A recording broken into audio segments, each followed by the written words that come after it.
really excited about our next speaker who's joining us, Dr. Sridharan, the director for the Florida Center of Cybersecurity. And he's going to share a little bit about what this information means, what is security for your privacy and your finance. Welcome to the stage. First of all, thanks for inviting me to be a speaker. Thank you, Kannan. Thank you, Suhas, for inviting me. Let me first ask a question. How many of you have been hacked? About 10, 12, 13? Okay, 14, 15. Right. Well, the rest of you who did not raise your hands, you're lying. Or you don't know that you've been hacked. Probably the latter. But I just wanted to get the part lying into it. Cybersecurity is a fairly complex area. It's an interdisciplinary science that touches business, that touches computer science, engineering, behavioral science, education, arts and science, etc. It's not just about technology. Technology is an integral part of it, but it touches many different areas of business. And Balaji said in his closing slide presentation, he said that you need to be able to tell a story. This is a complex story. I've got 75 slides, but I pared it down to about 25 slides today to keep the story simple within a half hour. So there are a lot of constraints that are placed, but that's okay. We'll make it happen.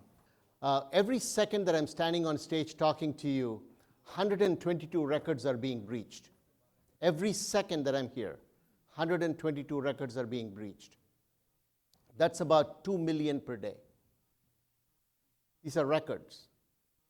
So if your social security number, your electronic medical record, those are all records.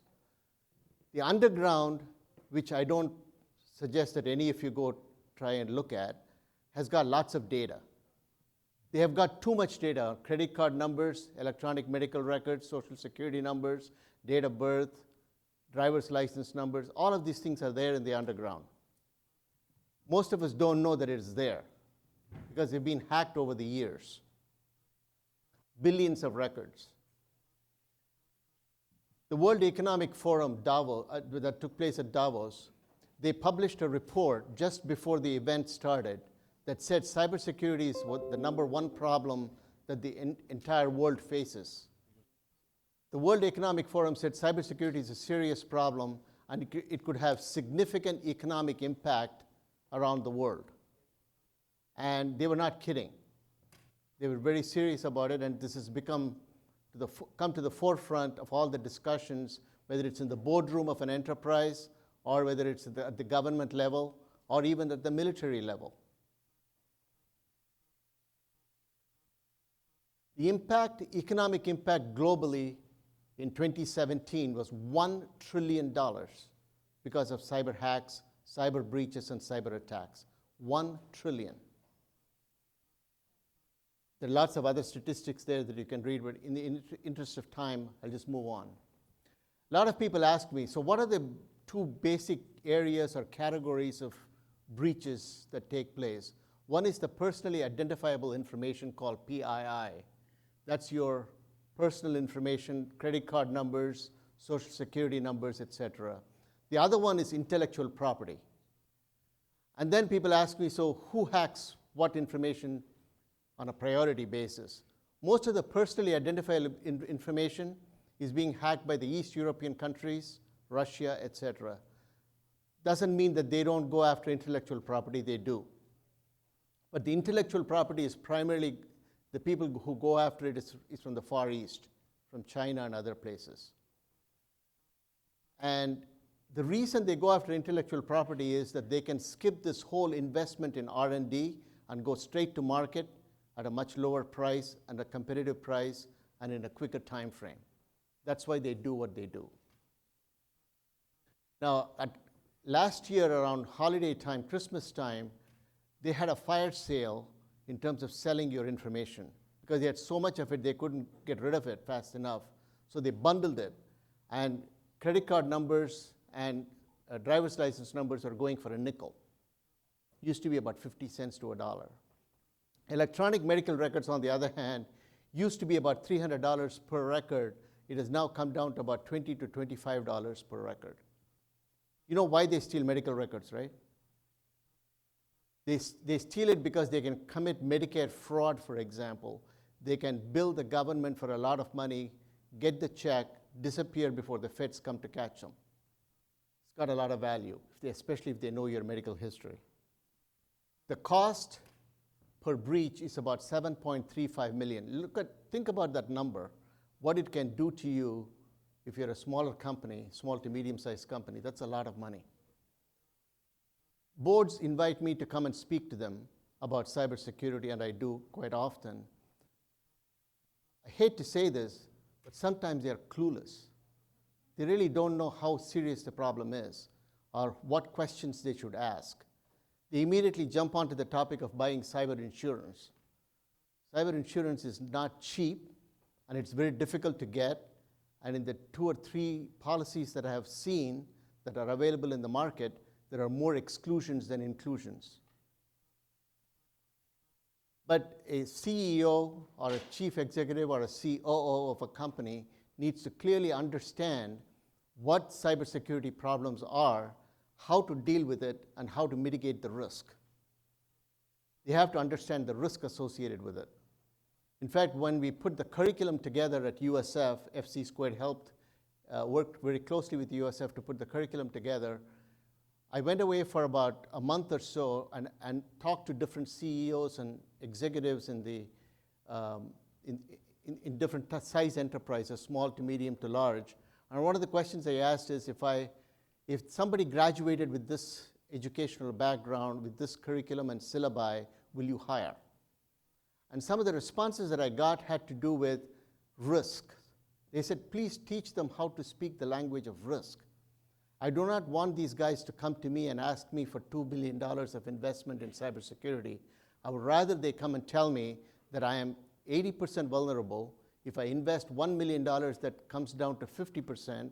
If I invest $2 million, it comes to 20%. That's the language they can understand. So we got to relate this to risk, compliance, of course, a little bit of audit. That's how the whole language has to take place in the boardroom. And the CISOs are learning to talk that language as well, which is good to see. Here are some of the major breaches that I'm sure you're all familiar with. Probably the most disappointing breach was the Equifax breach, how badly they botched it up, and how badly they botched up the aftermath of the whole breach itself. I won't get into those details, we don't have the time, but that's the kind of number of records and the amount of dollars associated with, number of customers associated with those breaches as well. I have a pretty good board that we have put together at FC Squared. It is chaired by Vice Admiral Mike McConnell, who used to run he was the Director of National Intelligence under 4 presidents in the White House. He's a good friend of mine, and he has helped us assemble a pretty good board. And one of the board members said, there are 4 Ds, and I asked Patrick, I said, can I use your name and use your data? And he said yes. And this is a slide that he helped put together. There are 4 types of cyber attacks. Data loss, data exposure. This is where they steal your information. They steal intellectual property. Disruptive attacks, like the DDoS attacks. How many of you know what a DDoS attack is? Some of you know. This is denial of service attacks. What that means is that they will attack a bank and send in spurious queries. So the infrastructure is very busy responding to all these spurious queries, millions of them in an hour, and the good customer trying to log in is unable to log in because the system is not available. That's denial of service attacks. The third one is destructive attacks, where they destroy the data, where they modify the data. There are 2 examples I can give you. Sony, for example, the Sony hack that took place. They not only stole the information on the emails and the movies, etc., but they also wiped out a lot of disks. They committed a crime before they left. The digital forensics highlighted that very easily. So those are destructive attacks. And the other destructive attack, well, I won't bore you with too many details, Disinformation attacks. I don't need to speak to this. I'm sure you read this and listen to it on television all the time. Disinformation that's being propagated. 90% of the stuff that you read is called baloney. Somebody writes something, somebody will refer to it and quote that, and then it becomes gospel. Fake. I didn't want to go to that term. This is not a political statement.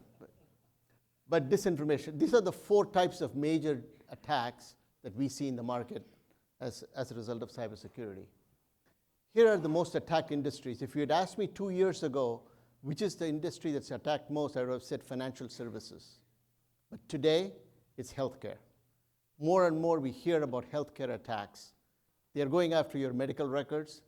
They had ransomware attack on a large medical institution on the West Coast and demanded $18,000 in ransom money.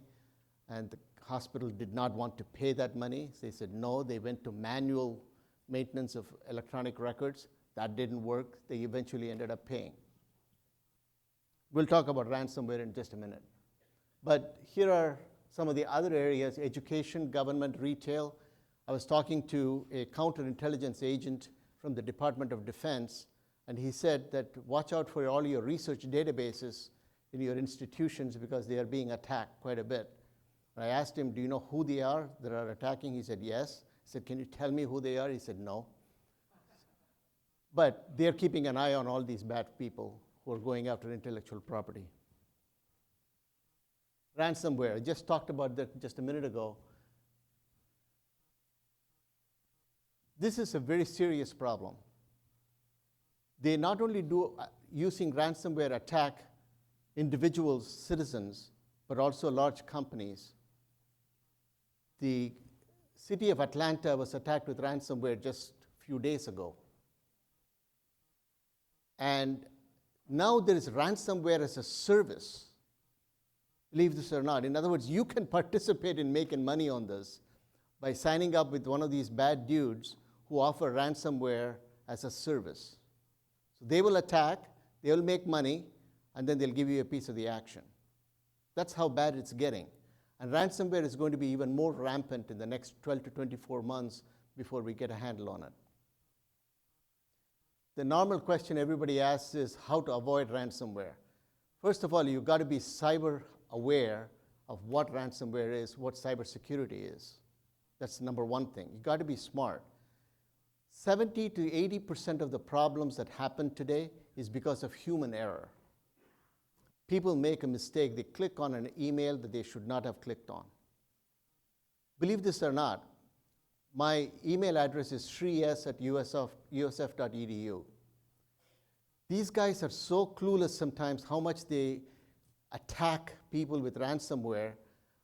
I got an email from me, sris@usf.edu, to me with ransomware in the background, in the email content. I looked at it and I started to laugh. I said they couldn't even filter out that it was sending it to me. Of course, I got a bullseye on my back in any way because they attacked me with text messages too. But you got to be careful about what you click on. And when you click on something that you shouldn't, that downloads the ransomware into your computer, and then they can take control from there. So it's a human error, so don't blame just technology for it. There's something that you did that caused your computer to be infected in the first place. And that's where the problems start. You back up your files periodically, 2, 3, 4 times a day. That'll help you a great deal recover from a ransomware attack. Otherwise, the individual charges are about $300 per incident. If you pay them the $300, they give the system back to you. But be very careful. What makes you think that they're now going to ask a second time or a third time or a fourth time? What to expect in 2018? This is a good question. We cannot predict that this is exactly what will happen, but the social engineering is going to take over, and there are going to be a lot of botnet attacks, a lot of phishing emails, ransomware, denial of service attacks. These are the things that we foresee in the horizon. Now, 3 years ago, you would not have heard about ransomware. So I cannot stand here and tell you what they will come up with this year or the next year. But we see a continuation. They're having relatively great success with ransomware, so I expect that to continue for the next foreseeable future. And healthcare and financial services are the two that we have highlighted. But there's a lot of activity. I can only say a few things about this, but there's a lot of activity against critical infrastructure. That includes power, energy, water, etc. There is a lot of activity that's going on. And of course, Department of Homeland Security is keeping an eye on it. They work with us. They communicate certain information to us that we can help them with. I'm going to be meeting with the FBI agent in charge of elections for the state of Florida.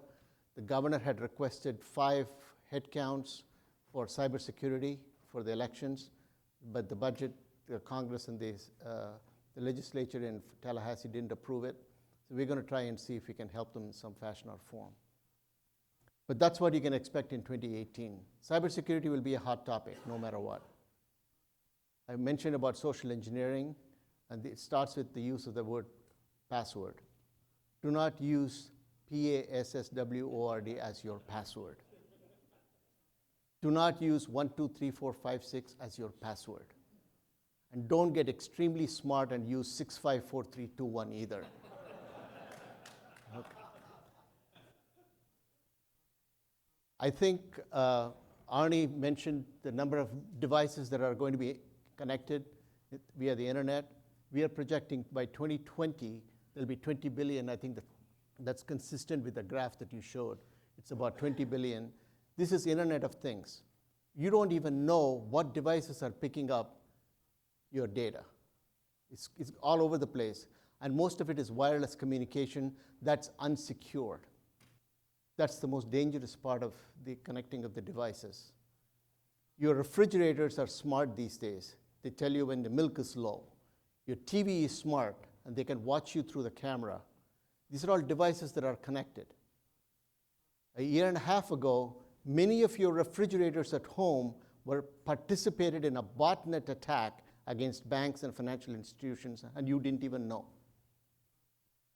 because they took control of all of those devices. I want to explain this. Kannan asked me to make this a little bit personal in the statement that he gave me for cybersecurity headline. So I just want to spend a second on this. You all buy toys for your children and grandchildren. Some of you are elderly. And some of these devices are very smart. So you can set up the device for the child to ask questions. What is so-and-so? Who is Einstein? They don't ask those questions, but I try to keep it at a high level. And the parents buy this from the toy store, open the box, and they're very eager to please the child by just setting it up and making it work with the router. You punch in the code, and you're back in business. There is an instruction sheet that comes with the package that says, change your password. Do they change it? 80% of them don't. So who knows what the password is? The crooks, because it comes to the standard password when it comes in the manufacturer's box. This is where the problems start. Then they complain that somebody is hacking into the home through the router. They complain that somebody is yelling at their child. They complain that it's giving obscene answers. Well, you had to change the password. So this is the kind of world that we live in. And all I'm saying is, if you want to practice good cyber hygiene, please read those instructions and make sure that you use passwords that are meaningful and change them as soon as you can. How can you protect yourself? The first one is accessing networks. Oh my God. You guys go to Starbucks, Panera, free Wi-Fi. Many of them are unsecure. That's where you want to use your network connectivity to your bank. Dangerous. There's a device called a pineapple. It's about that big, not the real fruit. And it's about $300. And using that, somebody can be sitting in the parking lot or within the Panera coffee shop, I'm not picking on Panera, by the way. Sorry about that. Any coffee shop, my favorite coffee shop. They can sit in there and they can track every keystroke that you enter if it's not a secure network. So you type in your user ID and password to log into Bank of America. They have captured all of those keystrokes that they can use later on to wipe out your account. You wonder why it happens. Be careful about what network you use and make sure that it's a secure network. Passwords, we talked about this. A common question that's asked of me, so what is a complex password? Make it about 10 to 15 to 25 characters. Of course, you cannot remember all of that. So what I suggest that you do is you take a statement that's near and dear to your heart, like, I like going to Hawaii and wasting money, right? So you have a sentence like that. You can pick off the first and last characters in each word, and you can make that your password. So you got to get creative. There are also password managers that you can buy. As long as they encrypt the password and store it on your device, they are good to go. But do not buy those apps that just store your password and not encrypt it. Shopping online. If you see a deal that's 95% off of something, don't fall for it because you're going to a bad website. Okay? Nobody sells it for 95% off. Make sure that you go to credible websites that you know. Don't go to websites in general that you don't know what they are, and because the minute you go there and you click on something, you can get infected. They can download some stuff to your computer. Emails. I have a friend of mine of 40 years. He sent me an email with an attachment. He said, Sri, this is a Google Doc that contains all the information on cybersecurity, the kind of things that you would love to see and read. Just put in your user ID and password and you'll be able to access it. So 2 red flags. First red flag is, why am I putting my user ID and password into his document? So that was a red flag, dumb. Number 2, this guy wouldn't know what a Google Doc is if it hit him over the head.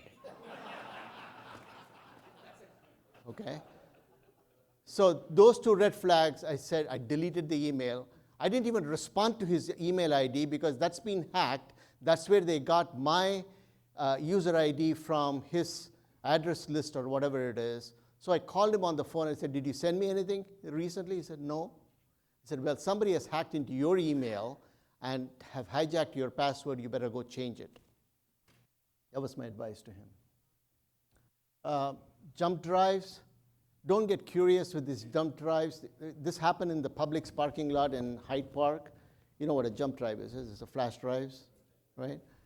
Somebody left a whole bunch of them in their carts in the parking lot of Publix. What does the human mind do? Curious what the heck it is. You take it home, you plug it in. You don't have to do a thing. It immediately infects your computer. That's what they want to happen. Even if they are successful 1 in 10, they got it, right? Bless you.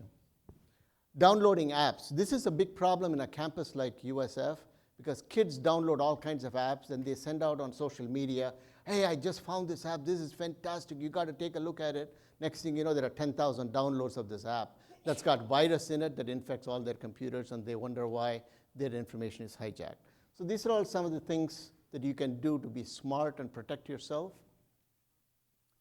Best practices for employees. I think I went through most of them. But the most important thing is if you have a business and you have employees, train them. Educate them on cybersecurity, like what we do. One of the things that we do at Florida Center for Cybersecurity is to have these types of sessions. I'll give you an example. There's a large company in Tampa, will remain unnamed, was trained by another company in Tampa area, unnamed. They trained the employees for 2 days. All the things that they shouldn't do. What is the good hygiene they should practice for cybersecurity? They went away. A month later, they sent a phishing email. That's phishing. Phishing email to all the employees in the company. You want to take a guess at how many of them clicked on that phishing email? 70%, 80%, so it was 75. 75% clicked on that email, even though they had been trained. How many executives clicked on it? 100%. Okay? This is exactly what you shouldn't do. Train and retrain, get the message out over and over and over until they practice good cyber hygiene. I think you can read all the bullets. I don't have time to, within a half hour, to go through each bullet. So who is FC Square, Florida Center for Cybersecurity? Just wanted to spend a couple of minutes on this. We were set up in statute in 2014 by the Florida legislature, and the mission that was given to us was make Florida the leading state in cybersecurity. You will find I brought about 50 copies of it this morning. My shoulder was hurting when I brought it in. But that booklet, we just did a huge study for the state of Florida in terms of the state of cybersecurity in the state of Florida, and we worked with Gartner on that. And feel free to take one home. If you don't have it, you can ask us, and we'll be happy to send one to you. If not, you can also go to the website and download it. It won't be in nice printed form like this, but it's available. But in any case, the mission was make Florida the leading state in cybersecurity. So we do a lot of things to make that happen. First one is academia and education. There is a huge shortage of cyber professionals across the entire world, the state, the country. End of 2017, there were 200,000 positions in cybersecurity that went unfilled. In Florida alone, that number was 13,000. In the next couple of years, it's projected to be 2.5 million jobs that will be open in cybersecurity. Now, when I say cybersecurity, that's a broad statement.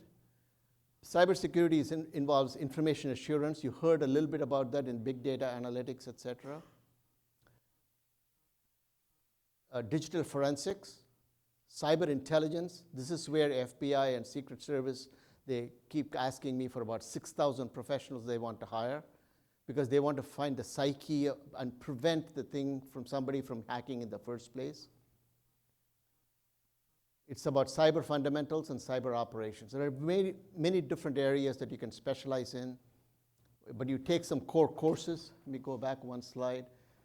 And since we have been in business, we have got 43 programs across the state in cybersecurity in the 12 state institutions and 100 programs across the state that includes all universities and colleges. When I say programs, it's undergraduate program in cybersecurity or graduate program or a certificate program, any one of those three. So that's something that we do. And there are many other programs that are coming to market. I don't have time to go through all of them. But the average salary that they earn is pretty high. Robert Herjavec, the guy in Shark Tank, I brought him here as a keynote speaker one day. It was a zoo because he was doing Dancing with the Stars. It was a whole mess. But he owns the largest cybersecurity company north of the border in Canada. And one of the things that he said was that for the next 10 years, there will be no such thing as an unemployed cybersecurity analyst. So you got job security if you have a good certificate or a degree in cybersecurity for the next several years. If it's not you, talk to your children, talk to your grandchildren. I think they won't regret it. And by the way, when we run cyber boot camps in summer, the kids in high school, they're amazing. It comes to them naturally when you teach them how to hack a website. We make sure they do it in an ethical fashion. Don't want you to get any ideas what we teach. We do focus on research and applied research across the state. There are experts and researchers in the area of cybersecurity. We bring them together. We also offer about $700,000 to $750,000 in seed grants for entrepreneurs and innovative ideas that can submit proposals to us. We do that every year, and we just announced 10 award winners, I think, last week. And there are many other programs along those lines. You can see the areas of research. By the way, this areas of research, the list that you see here, changes every year. It's a fast-changing, dynamic field called cybersecurity. It's not static. What we teach today is not what you teach day after tomorrow. That's how fast it changes. On the topic of research, we have a research symposium that we hold once a year. That's on April the 3rd and the 4th. In fact, it will be held in the Patel Center, and then the lunch will be provided here.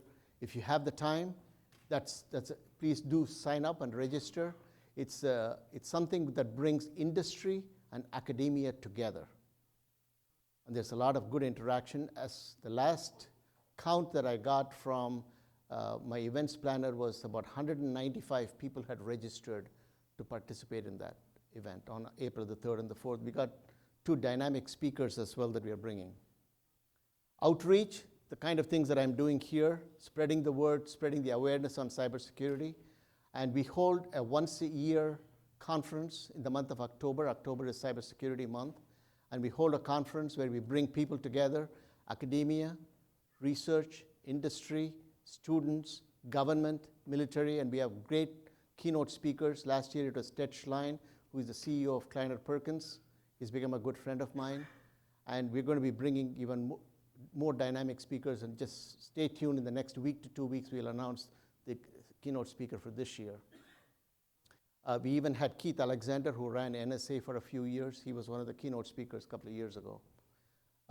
So we do those types of things, and we had close to 1,000 attendees in the one that we held on October 28th in the Tampa Bay Convention Center. It's going to be at the same place next year as well. There are a lot of other things that we do. Do you have any questions? I'll be happy to answer. Yes, sir. You mentioned that fintech and the healthcare industry are one of the 2 industries that will be attacked by cyber criminals. What do you think of blockchain and the application of in fintech and healthcare? Do you think it's something that will add value? And what's your thoughts on the public versus private blockchain infrastructures? Blockchain is a very hot topic. If you're an entrepreneur, I strongly recommend that you take a look at blockchain as a platform.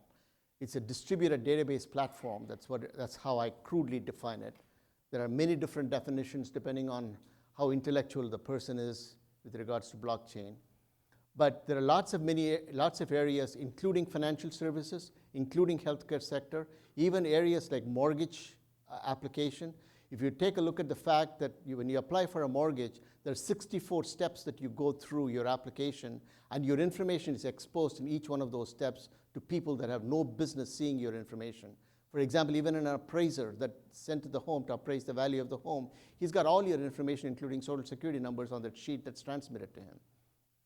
Blockchain will first of all, cut those number of steps from 64 to probably 3 or 4, and it'll minimize the amount of information that's exposed. So I'm just giving you a snapshot of an example that most of the people here can relate to.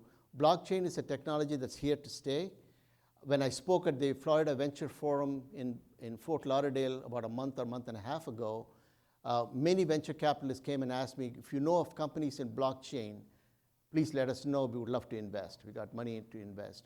But it's got to be a practical application that can catch on. I'm not minimizing the importance of the industry, but across the different industries, there are various different applications for blockchain. Even high school admissions into, undergraduate admissions from high school for students, there's a lot of paper trail that goes on in terms of transcripts, etc. Some of them are managed better today than before, but the volume of information that needs to be managed through blockchain, I sat down and talked to the director of admissions in undergraduate studies, and he could see the value that blockchain brings to the table. So there are many applications. I'm not giving you a long-winded answer, but it's something that you need to take a look at and be very serious about it. Yes, sir. I'm from Atlanta, Georgia, so I'm sure you know what's happening in the city right now. It's basically being held hostage through ransomware. The entire city, every ticket's being done by hand. Everything in the entire city now is being done by paper because they're being held ransom from this ransomware attack. If you crystal ball it, what do you think is going to be the outcome of this whole entire debacle in Atlanta? Oh boy. Could I say something on that, Doc?